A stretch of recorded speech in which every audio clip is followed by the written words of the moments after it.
24 days 24 blouse models start చేసి days అయితే గడిచిపోతున్నాయి, కానీ 24 బ్లౌజ్ మోడల్స్ అయితే మాత్రం కంప్లీట్ అవ్వట్లేదు. కొంచెం ట్రైనింగ్ క్లాసెస్లో బిజీగా ఉండటం వల్ల నేను బ్లౌజెస్ని పోస్ట్ చేయలేకపోతున్నాను. సో ఈరోజు 19th మోడల్. ఇంకా బ్లౌజ్ హైట్ వచ్చేసరికి 16 inches, 6 inches shoulder, 6 inches arm round height, chest loose 10 inches, క్రింద వైపు నడుము లూజ్ కూడా డాట్స్తో కలిపి 10 ఇంచెస్. ఈ బ్లౌజ్కి మోడల్గా స్టిచ్ చేయడానికి కాంట్రాస్ట్గా ఈ కలర్ క్లాత్ అయితే తీసుకున్నాను. ఇక్కడ ముందుగానే లైనింగ్ని మెజర్మెంట్స్తో కట్ చేసుకొని మెయిన్ ఫ్యాబ్రిక్కి జాయిన్ చేసి ఎక్స్ట్రా ఉన్న క్లాత్ని కట్ చేశాను. సో ఇక్కడ కాంట్రాస్ట్ క్లాత్ని ఎంత హైట్ అండ్ విడ్త్ పెడితే బాగుంటుంది అనేది ఇక్కడ చెక్ చేస్తున్నాను. సో ఎప్పుడైనా మనం ఒక మోడల్ని స్టిచ్ చేస్తున్నప్పుడు ముందుగా మెయిన్ ఫ్యాబ్రిక్ మీద ఒకసారి చెక్ చేసుకొని చూసుకోవాలి హైట్ ఎంత వస్తుంది, విడ్త్ ఎంత వస్తుందని. సో అలా చెక్ చేసుకొని చూసుకొని ఆ తర్వాత క్యాన్వాస్ పేపర్ మీద మనకు కావాల్సిన డిజైన్ అనేది కట్ చేస్తాము. సో ఇక్కడ నేను హైట్ 13 ఇంచెస్ తీసుకుంటున్నాను. సేమ్ హైట్ని కూడా రెండో వైపున మార్కింగ్ చేసుకుంటే మనకి ఎక్కడ కూడా క్రాస్ రాకుండా ఉంటుంది. సో ఇలా మార్కింగ్ చేసుకున్న దాన్ని స్ట్రైట్గా ఒక లైన్ క్యాన్వాస్ పేపర్ని డబల్ ఫోల్డింగ్ పైన ఫోల్డింగ్ చేసుకొని విడ్త్ 3 ఇంచెస్, సేమ్ 3 ఇంచెస్ని క్రింద వైపున కూడా ఒక మార్క్ చేసుకోవాలి. అలానే ఇక్కడ నెక్ హైట్ వచ్చేసరికి 10 ఇంచెస్ నెక్ హైట్, ఇంకొంచెం దూరంలో కూడా 10 ఇంచెస్ నెక్ హైట్ తీసుకొని సో ఇలా తీసుకున్న దానికి కూడా ఒక లైన్ అనేది మార్కింగ్ చేసుకోవాలి. అండ్ విడ్త్ను కూడా 3 ఇంచెస్ మార్కింగ్ చేసుకొని ఇంకా దీనికి ఒక లైన్ అనేది డ్రా చేసుకోవాలి.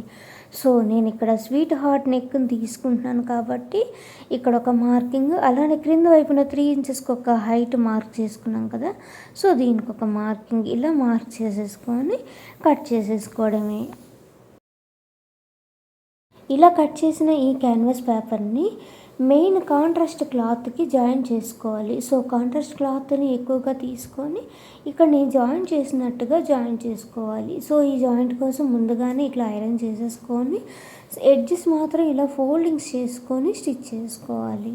ఇక ఈ క్లాత్ని ఇలా సెంటర్లోకి ఫోల్డింగ్ చేసుకొని మధ్యలో ఒక లైన్ని డ్రా చేయటం వల్ల ఇది సెంటర్ అని మనకి చాలా ఈజీగా అర్థమవుతుంది. ఇక దీన్ని మెయిన్ ఫ్యాబ్రిక్కి జాయిన్ చేయాలి. సో మెయిన్ ఫ్యాబ్రిక్ని కూడా ఇలా సెంటర్కి ఫోల్డ్ చేసుకొని ఒక మార్కింగ్ అనేది సెంటర్లో చేయాలి. ఇక దీన్ని ఓపెన్ చేసేసుకుంటే ఇట్లా మార్కింగ్ అనేది మనకి ఇలా కనబడుతుంది. సేమ్ దీన్ని బ్యాక్ సైడ్కి తిప్పేసుకొని మళ్ళీ సెంటర్కి ఫోల్డింగ్ చేసి నెక్ హైట్ అనేది 10 ఇంచెస్ తీసుకున్నాం కదా. సో 10 ఇంచెస్కి ఒక మార్కింగ్ అండ్ ఇలా సెంటర్లో ఇంకొక మార్కింగ్ అనేది చేసుకోవాలి. ఇక్కడ మనం బ్యాక్ సైడ్ నుంచి స్టిచ్చింగ్ చేసుకుంటే చాలా నీట్గా ఉంటుంది. సో ఇక్కడ చేసిన మార్కింగ్ అండ్ మనం ఇక్కడ కాంట్రాస్ట్గా తీసుకున్న క్లాత్ ఉంది కదా, అందులో మధ్యలో చేసిన మార్కింగ్ ఈ రెండింటిని కలుపుతూ స్ట్రైట్గా ముందు ఒక స్టిచ్ అనేది వేసుకోవాలి. ఆ తర్వాత ఇక క్యాన్వాస్ పేపర్ పక్క నుంచి కొంచెం కూడా ఎక్స్ట్రా లేకుండా జస్ట్ పక్క నుంచి మనం ఎలా కట్ చేసుకున్నామో అదే షేప్లో వచ్చేటట్లు స్టిచ్ చేసుకోవాలి. ఇలా లాస్ట్ వరకు స్టిచ్ చేసుకొని కొంత ఎక్స్ట్రా క్లాత్ ఖర్చు కోసం ఉంచేసుకొని లోపల వైపున ఉన్న క్లాత్ని కట్ చేసుకోవాలి. తర్వాత లోపల వైపున అక్కడక్కడ కటింగ్స్ అండ్ ఈ కార్నర్స్లో వచ్చినప్పుడు ఇలా నేను కట్ చేస్తున్నట్టుగా కట్ చేయండి, చాలా నీట్గా వస్తుంది.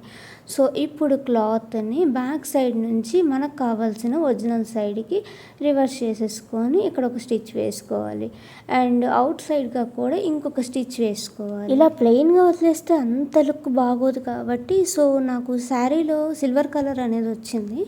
ఇక వీళ్ళైతే సిల్వర్ కలర్ లేస్తో డిజైన్ చేయమన్నారు. జస్ట్ ఏం లేదు, చాలా సింపుల్గా ఇక నెక్ నేను ఏ షేప్లో అయితే కట్ చేసుకున్నానో అదే షేప్లో ఉండేటట్లు ఇక్కడ సిల్వర్ కలర్తో నేను నెక్ చుట్టూ లేస్ని యాడ్ చేస్తున్నాను. అలానే క్రింద వైపున కూడా లేస్ని యాడ్ చేశాను.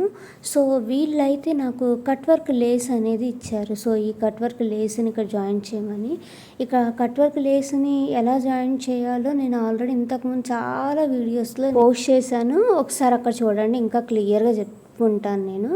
సో ఇక్కడ లేస్ని జాయిన్ చేయడానికి సింగిల్ ఫూట్ని అయితే ఇక్కడ వాడుతున్నాను. ఈ కార్నర్ మనకి కరెక్ట్గా రావాలంటే ఖచ్చితంగా ఇక్కడ ఫోల్డింగ్ అనేది చేసుకోవాలి.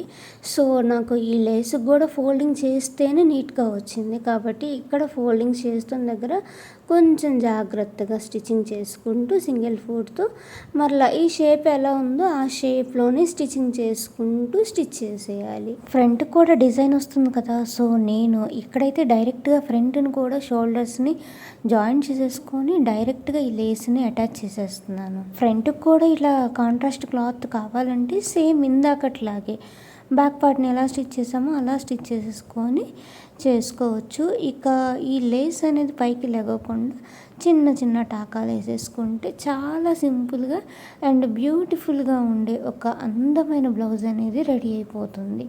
సో హ్యాండ్స్కి అనేది ఆల్రెడీ డిజైన్ వచ్చేసింది. సో ఇక హ్యాండ్స్ని అయితే అలా జాయిన్ చేశాను. అండ్ ఈ వీడియో ఎలా ఉందో కామెంట్ చేయండి. ఇలానే మన ఛానల్లో ఓన్లీ బ్లౌజెసే కాకుండా చాలా రకాల వీడియోస్ ఉన్నాయి, ఒకసారి చెక్ చేయండి. Thank you for watching.